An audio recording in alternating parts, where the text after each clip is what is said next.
झाला इथली जनता आम्ही बाईट घेतल्या 30 वर्षांचा काळ फिटला आणि आमदार आमच्या मना शेतकऱ्याचा मुख्य आमदार झाला. काय वाटतं?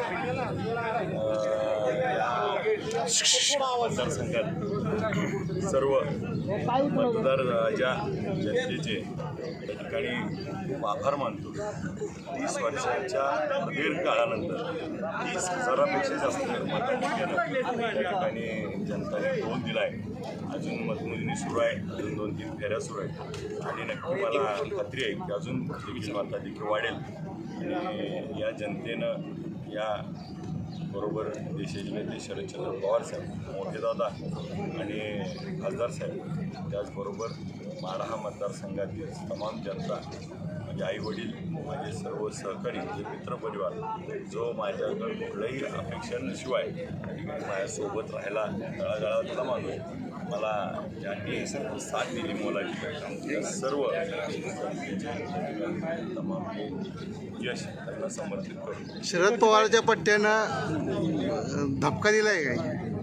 नक्कीच पवारसाहेबांचा पट्टा माढा मतदारसंघातील जनतेने त्या ठिकाणी त्यांना धपका दिला. ज्योतिताई कुलकर्णींनी सांगितली मला न्याय मिळाला. पहिली प्रतिक्रिया काय असणार?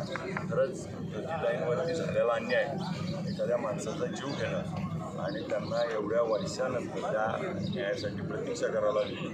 आणि खरंच त्या निवडणुकीमध्ये त्यांना गणेश काका कुलकर्णी श्रद्धांजली म्हणून मी अर्पण करतो. त्या ठिकाणी 78 गावातून लीड त्यांना जाणार म्हणून होतं, परंतु मोठा विश्वास त्या ठिकाणी मान्यतून जनतेने दाखवला आहे. त्यांच्या संदर्भात काय?